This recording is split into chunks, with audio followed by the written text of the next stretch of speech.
The TGR was in operation from 1876 when it started operating into Arima, and it closed on the 28th of December, 1968.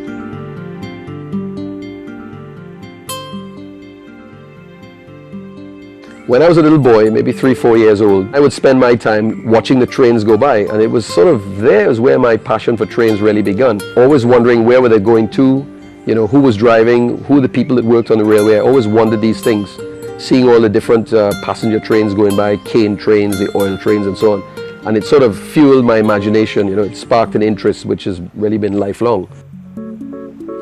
The TGR was introduced while Trinidad was under British colonial rule. However, that was not the first railway in Trinidad. The first railway or tramway in Trinidad was built by William Eccles, and it ran on his laissez-faire estate, which was on the northern banks of the Sapero River, just south of San Fernando in the Naparimas.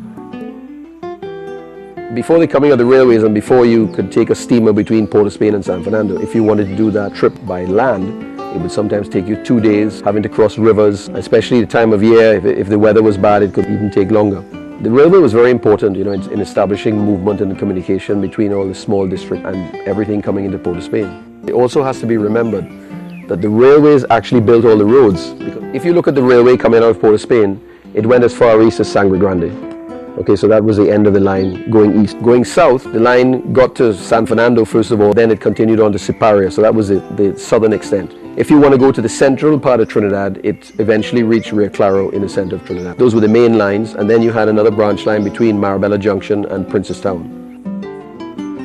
The first line into Arima was very successful. In fact, when the Arima line opened in 1876, they estimated that each inhabitant of Arima would ride the train 6.5 times per year. The objective was to go south, go through the industrial heart of Trinidad and Tobago, through all the sugar estates, all the sugar growing areas, get down to the south and have the second town of importance, San Fernando, as being on the railway map. And eventually everyone wanted a railway station in their town. And of course you can see today where the lines ran, because all the villages came up along the line. Most of the villages you see along the southern main line and into Tabaquite and so on all gained importance after the coming of the railway.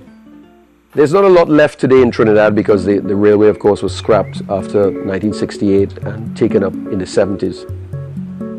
For me, the most important thing is to preserve the locomotives that are still around. And I think that if we were able to restore all those engines cosmetically, then we could have something that is very important for the tourism of our country and something that's historic in its own right.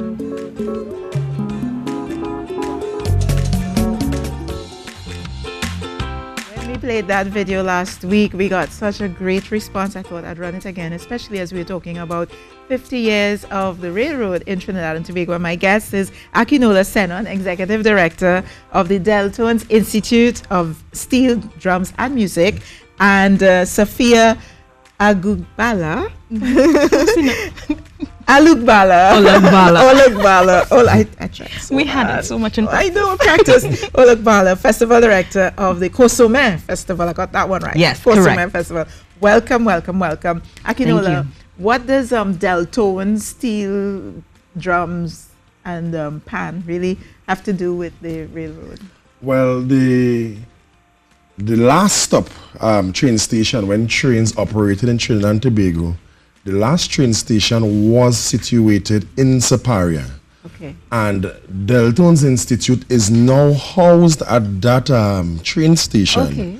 So it's basically like a evolution from train station to an cultural academy.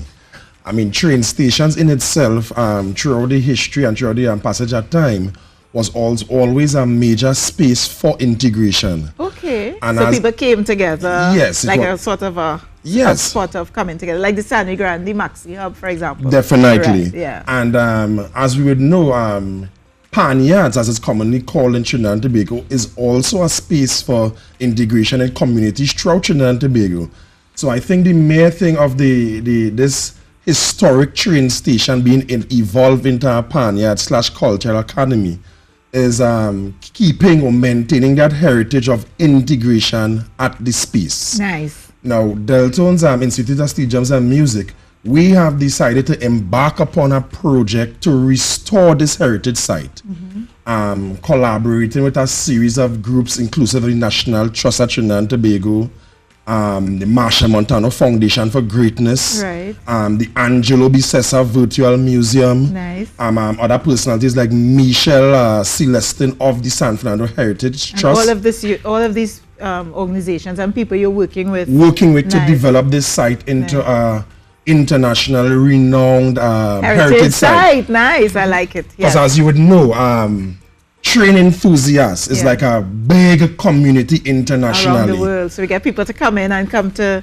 Siparia. Come to Yes. Superior and not only just observe this heritage factors, but Yeah. also the cultural aspects of it that we would induce into the development. Nice. Sophia, but starting off though, you're the festival director of the Consomme Festival, and that's happening soon. Yes, that's happening next year in May. Yeah. And it's the 4th installment of the festival. And we have found that the art is really a good entry point to introduce our heritage elements, and particularly in Siparia. So we have learned through unearthing so much of our heritage that the train that was brought to Trinidad found some of its parts came from South Africa. Right. And a big part of the festival this next year is going to be dealing with Hugh Masekela's legacy. Right. And we're making that South African nice. linkage Oh, well, you in call our my festival. country Yes. South Africa. So here's what we're going to do. This is part 1. You know, last week, this is part 2 actually. Last week we had part 1, and on Friday we're going to have part 3 because we have to continue this conversation. Yes. Right. So this Friday we're going to continue the road to Siparia. That's what we're calling it. We're straight to Deltones, Spaniard, because we're out of time this morning.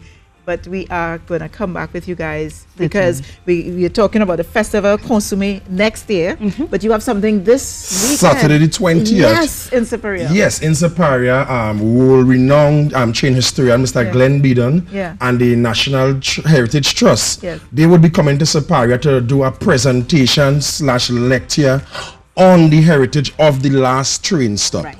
You know, elements of the Consomme Festival will be presented. Yeah. A mini farmers market, mini craft market, and an entire presentation of our plans for the heritage site. Nice. So we're going to take that in on Saturday. But until tomorrow, lots of love here from now. Carrie Rishi Lisa signing off. Make a difference today.